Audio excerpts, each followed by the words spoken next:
guys, welcome back to PRS Podcast Rifan Surabaya. Happy trading, easy money.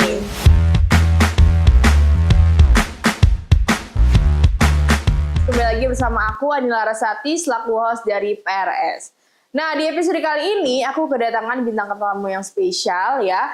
Dia adalah cewek yang cantik ya, berprestasi, berbakat, punya bisnis yang luas dan juga pastinya sudah kaya di usia muda. Kak Lala. Hai. Hai Kak Lala, apa kabar? Baik. Okay. Sehat Kak? Sehat udah. Sehat ya. Kak Lala, sebelumnya aku mengucapkan terima kasih karena udah meluangkan waktu untuk datang di podcast Rifan Surabaya. Okay. Nah, di sini aku mau ngobrol-ngobrol sama Kak Lala ya. Kita mau Q&A. Kita mau kenal lebih dalam lagi sama Kak Lala. Okay. Nah, bisa diperkenalkan diri terlebih dahulu? Oke, halo teman-teman. Nama aku Nabila Ainirmala Pinaremas atau biasa dipanggil Kak Lala. Umur aku 25 tahun dan aku asli Tuban, Jawa Timur. Aku dulunya lulusan Universitas Pembangunan Nasional Veteran Jawa Timur. Jurusannya akuntansi. Gitu. Oke, UPN Surabaya ya? Iya. Oke. Nah, Kak Lala ini awal mula di sini tuh gimana Kak? Awal mulanya tuh aku di DM sama temen, nggak temen sih sebenarnya, temen sosmed aja gitu waktu itu. Terus aku diajak nongkrong waktu itu. Terus habis itu aku diceritain soal kerjaan dia ternyata kerja di PT Rifan ini gitu. Dan aku juga sharing juga soal kerjaan aku sebelumnya. Sebelumnya aku kerja di kantor akuntan publik, jadi audit eksternal gitu. Nah terus aku karena jujur aja ya, kita kan mesti kerja tuh cari uang ya pastinya. Betul. Ya. Kalau misalnya cari uang, jadi aku merasa kok dia bisa ya kayak dapet 2 digit dalam sebulan gitu. Aku dipamerin sama rekeningnya dia waktu itu gitu. Akhirnya aku penasaran dong sama PT ini gitu. Akhirnya aku cari tahu lagi. Sempet ragu-ragu juga gitu. Sempet ragu yang nggak langsung yang aku langsung oke, aku mau join nggak gitu. Karena aku penuh pertimbangan juga gitu. Jadi aku coba 1 bulan memikirin, konsultasi sama orang tua juga. Orang tua sempet nggak boleh juga Kak. Terus habis itu akhirnya orang tua nggak boleh, tapi kakak aku support banget gitu. Ya kayak ya udah coba lakuin aja. Kamu kan belum pernah coba nih di bidang ini kayak gitu. Akhirnya didukung sama kakak dibantu ngomong sama mamaku, akhirnya oke, boleh. Akhirnya aku coba dan pertama join di sini di tanggal 1 Desember aku masuk kerja di sini gitu. Oh, berarti udah berapa tahun di sini? 1,5 lah, 1,5 tahun. 1,5 tahun, berarti ya 2023 lah ya Kak. Iya, 2023 Desember. Nah, pastikan penuh pertimbangan ya untuk join ke Rifan ya kan, karena sebelumnya juga pernah punya pengalaman kerja yang menurut saya itu masih relevan dengan jurusan kuliah. Iya sebenarnya. Nah, waktu awal-awal masuk ke sini ya merintis menjadi staf di sini, dulu posisinya sebagai apa waktu awal-awal di sini? Awal-awal tetap bisnis konsultan. Bisnis konsultan. Nah, sebagai bisnis konsultan waktu itu Kak Lala kerjanya ngapain di sini? Kalau awal-awal tuh cuman ngatur jadwal aja, ketemu dan didampingin sama manajer untuk prospek gitu, kayak ketemu untuk jelasin bisnis ini seperti apa ke nasabah seperti itu. Gampang sih untuk awal-awal kayak gitu. Gampang aja. Ya. Kerjanya nggak susah, makanya yang bilang kayak di sini kerjanya susah, ya nggak kerja aja mungkin ya. Karena nggak semua orang kan bisa kayak ngajak ketemu orang gitu. Mungkin dia kurang bisa cara ngomongnya atau kurang bisa membuat nasabah tertarik dengan bisnis ini, karena emang di sini lebih ke bisnis kepercayaan karena kan investasi. Oke. Nah, waktu itu karena Kak Lala kan tadi sempat ngomong awal-awal masih ada keraguan kan. Lalu setelah join ke sini apa yang Kak Lala rasain? Maksudnya udah yakin 100% kah, atau maksudnya kayak ngerasa ini tuh sebenarnya aku ngapain sih, kayak aku bisa nggak sih dapat uang dari sini gitu? Ya. Gimana Kak? Aku sempat kayak kan karena masih cuma melihat doang, ada orang dapat dan aku belum ngerasain gitu. Akhirnya aku kan dicoba 1 bulan gitu dan aku dapat klien waktu itu. Tapi kan dapat klien nggak langsung dapat komisi gitu kan. Akhirnya di bulan depannya aku waktu itu dapat sekitar 20-an juta gitu.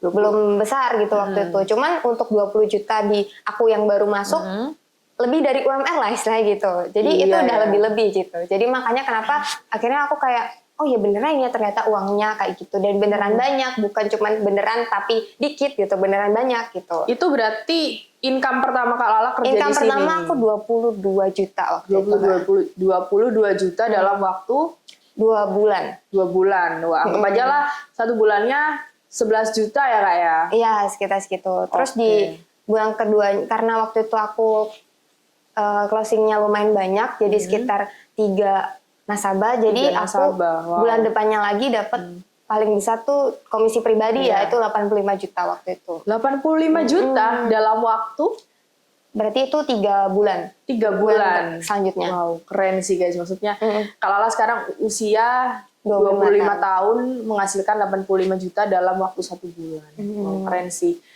Nah, kalau sekarang nih, kan tadi udah 1,5 tahun ya merintis karir di sini.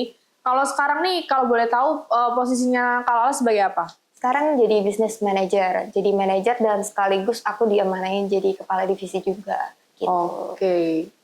Pencapaian yang luar biasa ya guys ya. Di usia 25 tahun jadi business manager sama Kadif. Nah itu tugasnya beda atau sama Kak sama yang sebelumnya? Kalau business manager sebenarnya kan manajer itu untuk membantu, membimbing staff-staffnya, kayak menemani prospek seperti itu, kayak gitu. Kalau Kadif itu lebih koordinasi langsung sama kepala cabangnya. Ibaratnya ada langsung dari kepala cabang. Jadi kita untuk konsultasi atau koordinasi apapun sama kepala cabangnya langsung. Seperti itu. Kadif itu seperti itu. Oke. Nah berarti kalau Kadif, kepala divisi ya, itu kan pasti punya anggota tim, ya kan?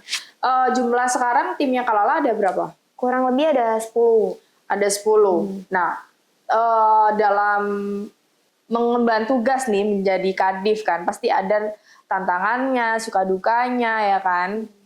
Apalagi kan timnya juga banyak. Nah, apa tantangannya Kak Lala nih, ya selaku Kadif, yang mana harus mengatur dan menghandle semua anggotanya? Awalnya emang nggak gampang ya, kayak ngajarin orang, ngedidik kayak gitu. Bahkan aku sebelumnya nggak ada kepikiran jadi leader ataupun kayak ngajarin orang tuh aku nggak kepikiran banget dulunya gitu. Karena menurut aku ngedidik orang tuh kayak susah gitu. Karena ada aja orang yang kayak bandel gitu kan. Kayak ada aja orang yang nggak bisa nurut. Kayak misalkan harus dikasih tahu tuh harus 2 kali, 3 kali, bahkan berkali-kali baru bisa ngerti gitu. Jadi dari sini sih itu ngerubah kayak aku yang awalnya akunya orangnya nggak sabaran, jadi bisa sabar gitu, bisa ngontrol emosi gitu, nurunin ego demi kayak, karena kan ibaratnya ini staff aku gitu kan, aku nggak bisa terus-terusan kayak aku nggak boleh marahin gitu, lebih ke ngajarin gitu, karena kan mereka belum ngerti karena masih busy kan, jadi emang lebih sabar gitu, kayak harus mastiin kayak, oh ini anaknya kayak gini, nggak boleh diginiin, kayak ada anak yang suka ditegesin gitu. Ada orang yang kayak tegesin baru ngerti, ada orang yang kalau ditegesin malah lebih bandel. Jadi harus tahu karakter staff-staffnya kayak gimana gitu. Berarti memang menyatukan banyak kepala, ya itu susah banget ya Kak ya. Itu tantangan jadi seorang Kadif. Iya, itu tantangannya. Nah, kalau ini Kak, sebagai manajer ya, mungkin kalau kita dengar ya kata manajer ya, apalagi kita bandingkan dengan perusahaan-perusahaan yang lain ya, mungkin ada yang usia 40 tahun itu baru diangkat jadi manajer ya. Kalau di sini Kak Lala usia 25 tahun udah jadi manajer. Nah, sebagai seorang manajer apa sih Kak perbedaannya dari yang sebelumnya? Mungkin dari targetnya atau mungkin privilege-nya dan lain-lain. Coba dijelaskan. Oke, kalau jadi manajer mungkin ya pasti gajinya beda. Tuh, terus juga kalau mau kemana-mana juga kan kalau ada kayak ke pusat, karena kan kita kan kantor cabang ya. Iya, betul. Tuh, kita sering diajak juga ke kantor pusatnya juga gitu. Terus privilege-nya juga kadang kalau misalkan ada event-event tertentu yang pasti diajak biasanya manajer ke atas sih kayak gitu. Manajer ke atas, berarti itu privilege-nya jadi bener. seorang manajer. Oke.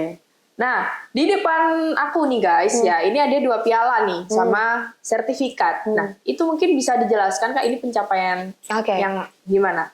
Jadi ini piala bisnis konsultan, ini piala pertama aku.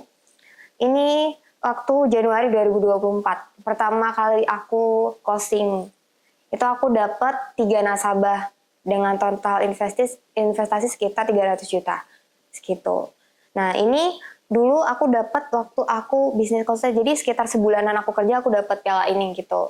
ya itu pencapaian, dan makanya aku bisa sampai bawa aku ke Korea. Waktu itu aku pernah ke Korea juga Kak gitu, dari kantor juga gratis. Oh berarti reward ya dari Iya kantor? reward, jadi kita juga dari reward luar negeri juga gitu. Oh gitu, jadi di sini bukan cuman dapat komisi aja, tapi juga reward Dapat reward gratis juga. dari kantor Iya. gitu ya. Terus selanjutnya nih Kak, yang merah ini Oke. piala apa Kak? Ini baru aja sih bulan kemarin ini best manager, karena aku kebetulan punya tim dan tentunya tim aku jalan. Jadi waktu itu dalam sebulan nasabahnya invest sekitar 7 miliar gitu waktu itu. Makanya kenapa aku dapat segini. Angka yang sangat fantastis Iya. ya, 7 miliar ya kan. Akhirnya kecantolnya sama Kak Lala Iya. gitu. Nah terus yang sebelahnya nih Kak, Oke. ada sertifikat tuh sertifikat apa? Jadi ini sertifikat dari off-riding. Jadi ini bukan nasabah pribadi aku, dari nasabah tim gitu. Karena di sini itu emang bisa dapat uang dari tim juga gitu. Oh, gitu. Tapi itu nggak motong dari gaji tim aku ya. Maksudnya tim itu urusan sendiri. Ini ibaratnya perusahaan udah gaji aku karena aku udah ngajarin mereka, bimbing mereka kayak gitu. Oh jadi Kak Lala ini tetap dapat persenannya Iya, gitu. dari Meskipun perusahaan, closingnya kayak gitu. bukan dari Kak Lala. Mm-mm. Oh gitu. Nominalnya Kak bisa di close up di kamera? Iya, sekitar 31 juta. Ini dari staff aku, bukan nasabah pribadi ya gitu. 31 juta nih guys, kalau dibagi dalam 1 bulan, anggap aja 1 hari dapat 1 juta ya. Perusahaan mana lagi ya Kak ya yang menggaji 1 juta per hari, ya anggap aja kayak gitu. Apalagi tadi Kak Lala menyebutkan kalau ada yang lebih besar ya komisinya. Iya, pernah. Itu nasabah pribadi kalau itu. Nasabah pribadi. Nah, aku juga mau nanya nih Kak, ya Kak Lala kan tadi udah nyebutin latar belakangnya pernah berkuliah kan di sini. Nah, mungkin ada nggak sih Kak atau pernah punya pengalaman kayak dapet apa ya komentar negatif atau stigma negatif dari orang-orang sekitar atau orang-orang lain tentang Kak Lala atau mungkin tentang pekerjaan ini, dan gimana responnya Kak Lala waktu itu? Dari awal aku masuk memang ada aja yang bilang negatif soal perusahaan ini, tapi menurut aku semua itu pasti ada plus minusnya. Bahkan pekerjaan yang menurut orang-orang hebat jadi dokter atau pilot pun menurut aku itu ada plus minusnya juga gitu. Itu tergantung kitanya aja. Hidup itu kan pilihan ya, gitu. Kita bisa memilih kita mau kemana gitu. Dan kalaupun orang bilang kayak gitu ya udah gitu. Aku di sini punya duit gitu dan halal juga kok gitu. Aku kerja keras di sini bisa capai hasil yang apa yang aku mau dan capai impian-impian aku yang aku pengenin juga gitu. Jadi kayak kita nggak usah dengerin omongan Iya, orang nggak usah lain. didengerin. Oke.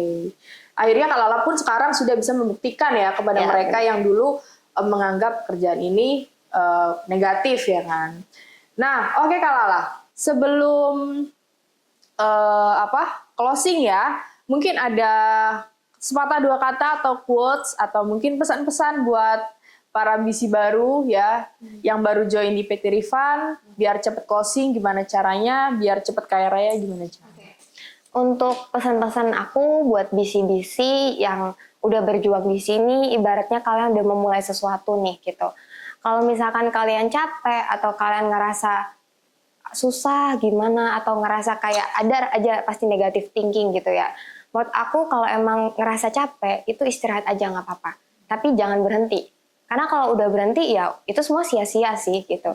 Buat apa kamu udah mulai tapi nggak diselesain. Jadi menurut aku tetap harus sampai dapet hasilnya. Baru kamu tuh merasa puas sama kerja keras kamu selama ini gitu.